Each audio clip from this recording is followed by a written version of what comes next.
I need to take about 5 minutes this morning and kind of do a nuts and bolts announcement, if you will.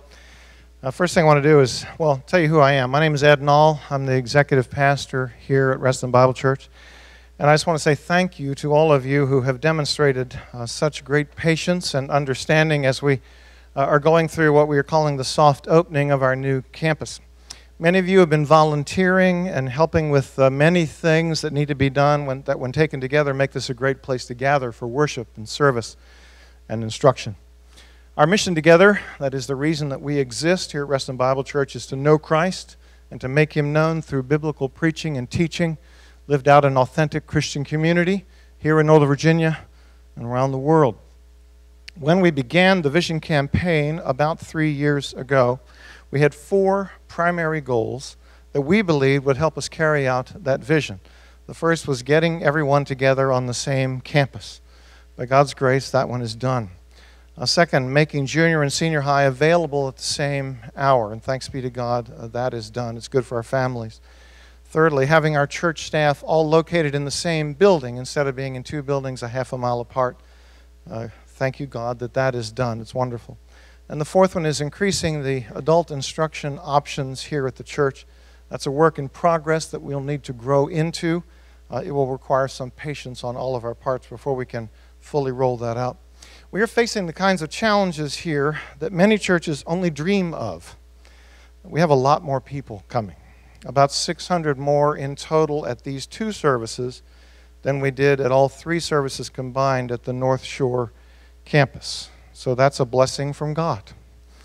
I told the band this morning during rehearsal that the average church in the United States is about 200 people. So we've added 3 average churches onto what we already had. That's good, yeah.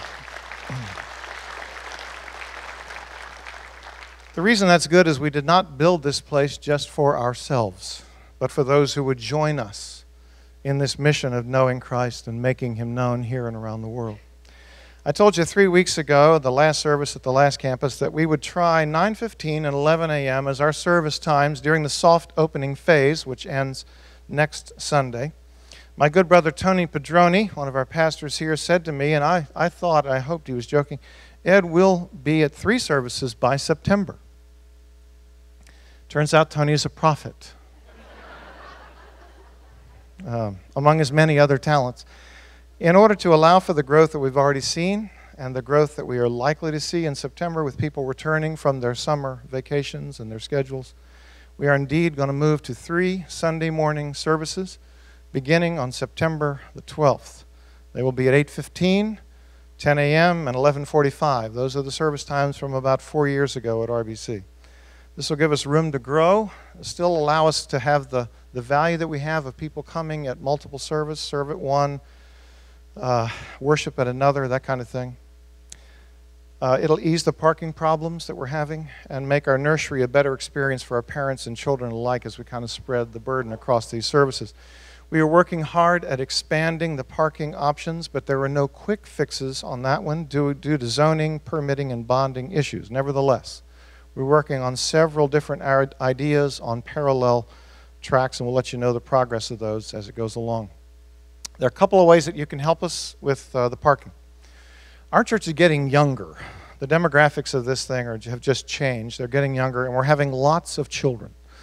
There are twice as many people, little tiny people in the nursery, as there were even a year ago. So we're thankful to God for that. Keep having those children. That's a great thing. But this is something you might be able to do. If you have small children, they probably get up early anyway, so perhaps you could make the 8:15 service your service. That might be a good way to do it. Parents, if you have teenagers, if there's a way that you can work it out so that you travel to church together and use 1 car instead of 2 or 3, that would be helpful. To our singles, I would say, consider picking up a friend on the way as opposed to both of you driving, or a couple of friends coming together, leaving together, and just having the 1 car. That might be helpful. You'll find more information about these things on the web in the coming days. Going to 3 services also means we're going to need a lot more people to join with us in experiencing the joy that it is to serve.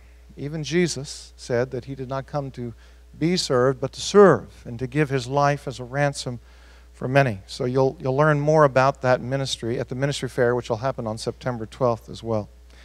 If you're planning to come for more than 1 hour, say to attend one service and then to serve at another, our children's staff will be providing something different at the second hour, so your children will not sit through the same thing twice. Jason Getz has been working on that, and he thinks he's got a pretty good plan for it. So, oh, and one more thing. The junior high and senior high are going to meet at the 10 a.m. hour. So you could come to the first service, worship together, then you could go to adult instruction, your kids could go to junior and senior high, that kind of thing. Or you could come at 10 and you could stay for the next service. So in summary, thank you for your patience. Thank you for volunteering as we ramp up for the fall. Thank you for your encouragement that we have received as we work to make this a great place. Thank you for volunteering. Thank you for your sacrificial giving that has made this possible in a pretty rough economy. We have done well, and we thank you for that. So thank you very much. God bless.